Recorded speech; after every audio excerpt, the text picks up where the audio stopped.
ভোলা ইসলামী নেতা আমিনুল ইসলাম নোমানী হত্যার ঘটনায় আগামীকাল ভোলা সকল ধরনের শিক্ষা প্রতিষ্ঠান বন্ধর ঘোষণা করা হয়েছে। এছাড়াও সকাল 11টা শোক র্যালি হবে। এছাড়াও 24 ঘন্টার মধ্যে যদি আসামিদেরকে আইনের আওতা না আনা হয় তাহলে বৃহত্তর আন্দোলনের ঘোষণা দেওয়া হয়েছিল।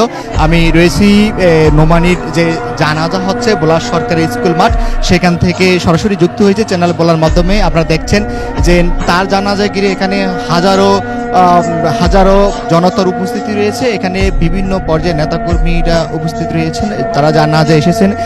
এখনো জানাজাতে আলোচনা চলছে। বলা হচ্ছে যদি 24 ঘন্টার মধ্যে নোমানীর খুনিদের শনাক্ত করে আইনের আওতায় আনা না হয় তাহলে বৃহত্তর আন্দোলনের ঘোষণা দিয়েছেন ইসলামিক দলগুলো। পাশাপাশি আগামীকাল ভোলা জেলার সকল ধরনের শিক্ষা প্রতিষ্ঠান, মাদ্রাসা, স্কুল, কলেজ বন্ধ রাখার ঘোষণা দেওয়া হয়েছে এবং বলা হয়েছিল বেলা 11টায় শোক র্যালি হবে।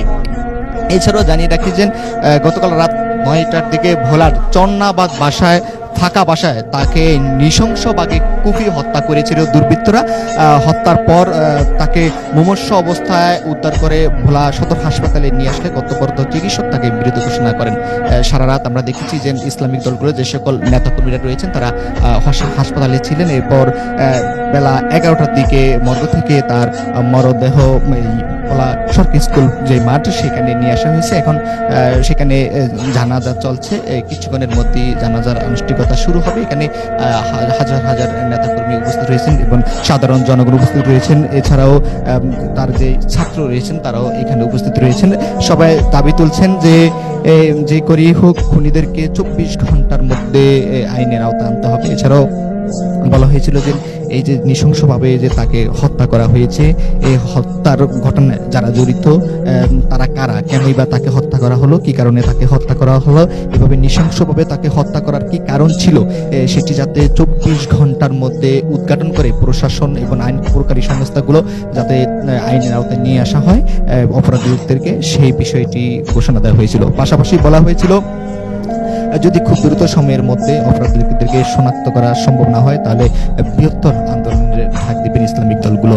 বারবার এই হুঁশিয়ারি দেওয়া হয়েছে। এছাড়াও আমরা দেখেছি গতকাল মধ্যরাতে এই ঘটনায় ইসলামিক দলগুলো একের পর এক মিছিল করেছেন এবং তারা দাবি তুলছেন যাতে খুব দ্রুত সময়ের মধ্যে অপরাধীদেরকে আইনের আওতায় আনা হয়। এছাড়াও আজ সকালেও আমরা দেখেছি উনি যে প্রতিষ্ঠানের শিক্ষক ছিলেন সেখানের ছাত্রছাত্রীরা একটি মিছিল করেছেন ভোলা শহর কেন্দ্রিক, আমরা সেই বিষয়টি দেখেছি। এছাড়াও জানিয়ে রাখি যে এই যে মাওলানা আমিনুল ইসলাম নোমানী তিনি গতকাল রাত 9টার দিকে তার নিজ বাড়িতে চন্নাবাদের বাসায় নৃশংসভাবে হত্যাকাণ্ডের হত্যার শিকার হন। এই সময় তিনি বাড়িতে একাই ছিলেন। তার স্ত্রী এবং ছেলেমেয়েরা তার শ্বশুর বাড়ি তর্জুমউদ্দিন অবস্থান করেছিলেন।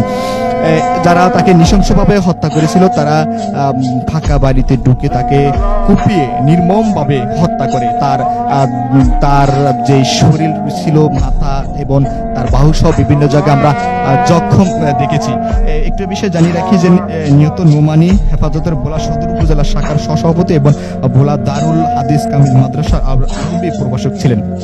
এখন পর্যন্ত এই হত্যাকাণ্ড কেন ঘটেছে, কি কারণে ঘটেছে, কারা এই হত্যাকাণ্ডের সঙ্গে জড়িত এই বিষয়টি এখন পর্যন্ত জানা যায়নি। তবে বলা হয়েছিল যাতে খুব দ্রুত সময়ের মধ্যে প্রশাসন এই ঘটনার সঙ্গে যারা জড়িত তাদেরকে যাতে শনাক্ত করতে পারে। যদি 24 ঘন্টার মধ্যে হত্যাকাণ্ডের সঙ্গে যারা জড়িত তাদেরকে শনাক্ত করা না হয় তাহলে বৃহত্তর আন্দোলন ডাক দেবে ইসলামিক দলগুলো। এই ছিল তার জানাজা থেকে আমার কাছে সবশেষ।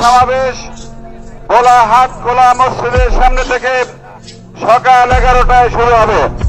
সকাল